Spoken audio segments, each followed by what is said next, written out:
हाय लोगोफोर आंनि बे सोरां लामा इउटुब चेनेलनि गेजेरजों आं नोंथांमोननिसिम मोनसे गोदान भिडिअ लाना फैदों। आं नोंथांमोननि गेजेराव फंनैसो जाबाबो जायाबो फंनैसो बाथ्रा आं नोंथांमोननि गेजेराव फंनैसो बाथ्रा बुंनो सानदों आरो नोंथांमोना भिडिअखौ फुरा नायला आरो नायलांजोब आरो नोंथांमोन नायबासो फुरा नायबासो बुजि मोनो आरो नोंथांमोन हाजासे लाइक खालाम। नोंथांमोना आंखौ बे आंनि जाखांफुनाय आंनि मोनसे नलेजजों आं मोनसे आइडिया लानानै नोंथांमोननो नाजाबोदों आरो माखासे ससियेल मिडियायाव थानायफोरखौबो आङो सेबखांनानै माखासे बांसिन जोंनि बर'नि सायाव आरो बे नोंथांमोननि थाखाय बिराद इम्परटेन्ट आरो नोंथांमोना शेयार खालामना होबानो जाबाय आरो लोगोसे नोंथांमोना हाजासे लाइक खालामना हो। मानो होनब्ला नोंथांमोननो आं दा बुंनो सुरु लानोसै आरो नोंथांमोननो बुंनो आङो आवगायनोसै।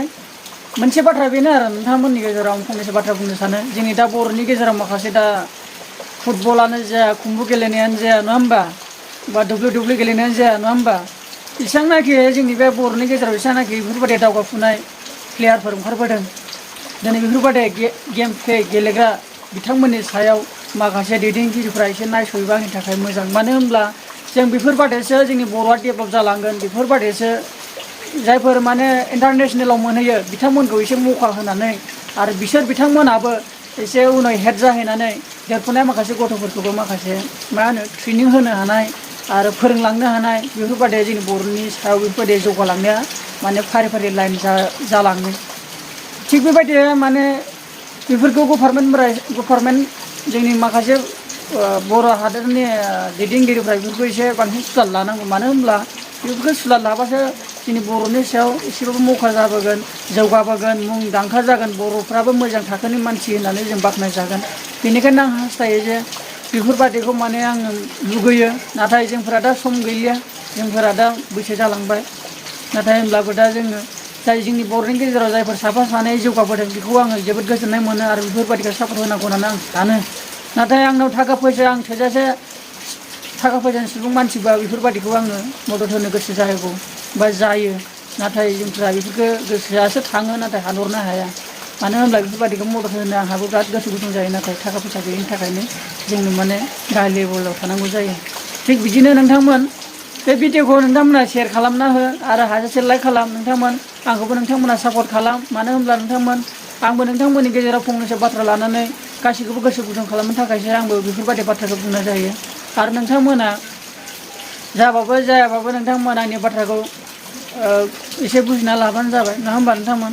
आरो दा ससे क्लिप दङ नोंथांमोननो आं फरायना खोन्थानोसै होमबा नोंथांमोना बुजिनो नाजाबानो जाबाय आरो नोंथांमोनाबो गोसो गुदुंब्ला नोंथांमोनाबो बेफोरबायदियाव जौगानो नाजाबानो जाबाय। होमबा नोंथांमोना आंनि बे खोन्थालांनाय बा मिथिहोनायखौ नोंथांमोना नायलांबानो जाबाय। नोंथांमोना आंनि फरायनायखौ खोनासंलांबानो जाबाय। डिस्ट्रिक्टआ जादों चिरां बिजनि बालाबारि बारलागाव कन्टेक्ट नाम्बारबो होनाय दंखायो। पेराग्राफ मोनसेयाव जादों जोंनिनो आंगो असे गामिनि बर'नि सासेल' नायल' जाल' रेसलिं गेलेगिरि आदा राजु गयारि। नोंथांमोनहा बयबो मिथिगौ सिनायखागौ जानांगौ। बै समाव बिथाङा ग्रेट खालिनि CWE ट्रेनिं सेन्टाराव ट्रेनिं लाफुबाय थानानै गोबां जाखांफुबाय थानाय समावनो गोबां फाइनान्सियेल प्रब्लेमनि थाखाय न'सिम फैफिननो गोनां जादोंमोन। दायो बिथाङा गुवाहाटि बायदि जायगायाव हाजिरा मावनानै जानो गोनां जानानै दं। बिथाङा दाबो जोबोद गेलेफिननो गोसो। बिनिखायनो बिथांनो गोबां हेल्पनि गोनांथि जादों जाहाथे BTR गभर्नमेन्ट आरो आसाम गभर्नमेन्टआ जाहाथे बिथांखौ हेफाजाब होयो। लोगोसे गासै निउस पर्टेल आरो जोंनि बर' हारिनि गासै इउटुबारफोरा खबर लायो आरो फोसावो। अन्नानै बयबो शेयार खालामनानै हो। होमबा नोंथांमोना बुजिबाय जानांगौ आंनि फरायनायखौ।